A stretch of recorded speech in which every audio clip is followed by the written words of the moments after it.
Madison Square Garden. Round of applause and garden welcome to this true hero. Al Fuentes never pictured himself doing the things a famous man does, but he has made more than a dozen appearances in the year since September 11th. Are you trapped, Captain Fuentes? Are you trapped? Where are you? About 4 feet under. I really don't know. The world first heard Fuentes, a New York City Fire Department captain, speak by radio from where he was trapped beneath the rubble of the World Trade Center in one of the most dramatic rescue episodes of September 11th. And like so many others, because of the heroism they displayed or the losses they suffered, Fuentes was moved into a spotlight, reluctantly, but with a motive, to tell of what he had seen and of the people he knew who didn't survive.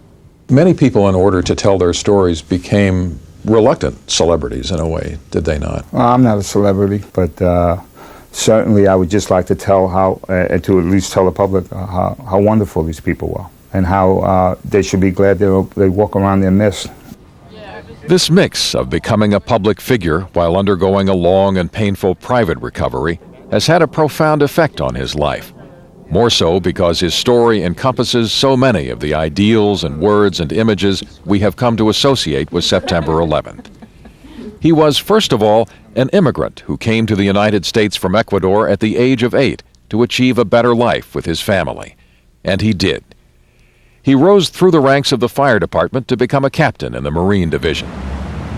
And on September 11th, as he headed to the scene of the attack by boat, he passed the images of the familiar symbolic gateways to America that have transfixed millions like him. On one side was the Statue of Liberty, and from the other, he and the firefighters with him saw the World Trade Center complex and watched the second airplane strike the South Tower. There was a gentleman next to me, a fireman, and I turned around to him and I said, "We're at war here." And I said, "I want everybody to stay by the boat till you hear from me." On land, Fuentes linked up with his friend, Deputy Chief Ray Downey, an expert on rescuing people from collapsed buildings. The two men had worked together as part of a team from New York, assisting the Oklahoma City recovery efforts after the bombing of the Murrah building. So Ray Downey grabs me and says to me, "Al, stay with me. Give me a hand." Yeah, because I could see there was just too much commotion. When Fuentes witnessed the collapse of the South Tower at 9:59 a.m., he quickly organized teams to dig through the rubble. Then, as debris began to fall from the North Tower before its collapse, Fuentes attempted to contact firefighters who had gone to search the nearby Marriott Hotel to direct them back out to safety. And I remember them, they're not coming out. And I remember thinking, how come they're not coming? What's going on? Get out of control now. The vehicle is starting to explode. And then I totally lost it then. I blacked out. That was the point when his memory fails him, when the North Tower, Tower 1, collapsed at 10:28 a.m. I was trapped underneath the debris of the building. A stainless steel facade was on me, and I don't have any recollections of any of those things from then on. We have the collapse unit. This is Captain Fuentes, a couple other members, guys. Are you trapped, Captain Fuentes? Are you trapped? And 4. Captain Fuentes maintained extraordinary calm while rescuers searched for him. We believe that you're in the west side of the #1 World Trade Center, out in front of the collapse zone. Is that correct? No, the collapse zone, 10-4. Al was laying in between a lot of the heavy steel girders that had just fallen over him like it was a doorway. It was amazing that Al survived. Captain Fuentes had suffered severe injuries, including a head fracture and 9 broken ribs.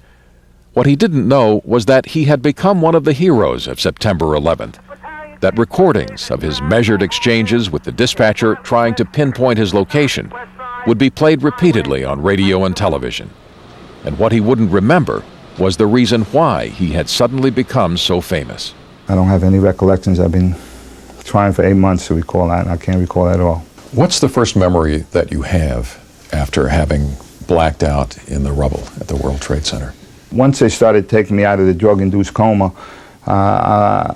my first recalls are possibly about 2 weeks after that. And I remember asking my wife for a pencil, and I wrote how many brothers. I wanted to know how many brothers died. Not until 2 weeks later, when he was moved to Montefiore Hospital in the Bronx, did his wife finally tell him of the friends who would become casualties. In November, he made a brief appearance on Good Morning America, but after that turned down media requests for interviews, feeling that the attention should be given to the firefighters who had died. On the 6-month anniversary, he took his children to school and sat down to watch television, and held what amounted to his own commemoration. Then I started seeing some of the footage, and I broke down. It got to me a little bit. It really did. I never realized how much it affected me. I brought out all my mass cards, and I kissed all of them, and I said a prayer to all of them. He also felt an obligation to them. So what this media-shy man has done is to go out and talk about them.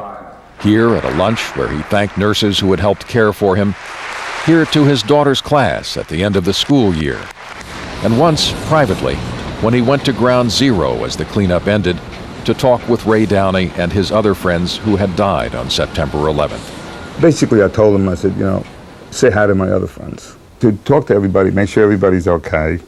I asked them for strength, guidance. I want them to give me some of wisdom, and I basically told them how much I love them. I love all of them. And so, I just basically told them your memory will never be forgotten.